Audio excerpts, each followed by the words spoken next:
Hello' ছাত্ৰ ছাত্ৰীসকল, এইটো ভিডিঅ'ত আলোচনা কৰিম ক্লাছ 10ৰ বিদ্যুৎ লেছনৰ প্ৰশ্নাৱলীৰ 8 নম্বৰ কুৱেশ্যন।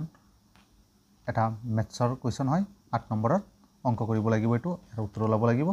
আৰু তোমালোকে এইটো ধ্যান দি চাবা, মই ধুনীয়াকৈ বুজাম, তোমালোকে 100% বুজি পাবা, ইয়াত একো অসুবিধা তোমালোকৰ নাথাকে।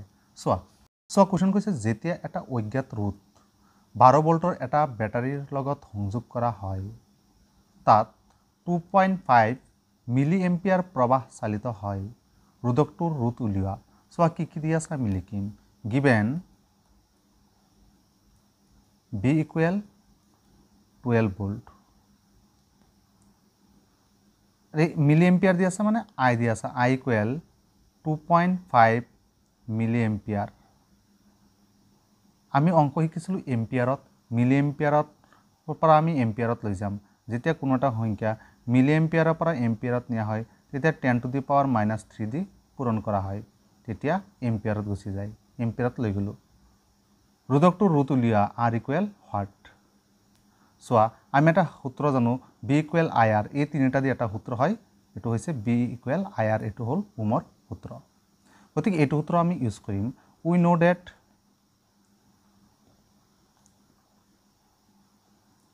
B ইকুৱেল IR হ'ল।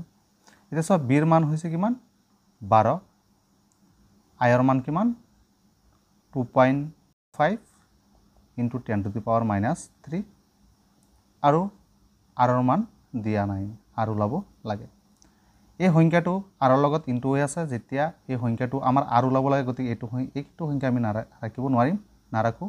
এইটো সংখ্যা পূৰণ সেইফালে গ'লে হৰণ হ'ব, অৰ্থাৎ 12ৰ তলত বহিব।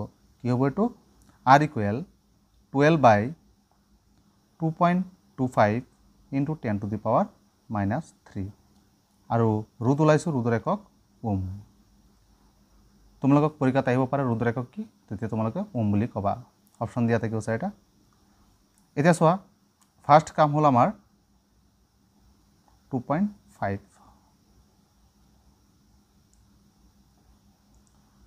ইয়াত আমাৰ 2.5 আছিল। চোৱা এতিয়া ফাৰ্ষ্ট কাম হ'ল 12, 2.5, এই 10⁻³ তলত আছে, ওপৰত গ'লে এইটো প্লাছৰ 10⁻³ হৈ গ'ল, ইমান ওম। এতিয়া দশমিক 1 ঘৰত আছে তলত, গতিকে এইটো দশমিক আমি উঠাই দিম, কি হ'ব 120/25 ইনটু 10⁻³ ওম। এতিয়া 25ক আমি যদি 4ৰে পূৰণ কৰোঁ, এয়াও হ'ব, আৰু 120ক আমি 4ৰে পূৰণ কৰিলে 480 হ'ব ইনটু 10⁻³ ওম।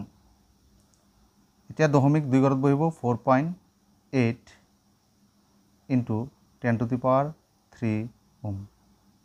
এইটো হ'ল তাৰ আনচাৰ।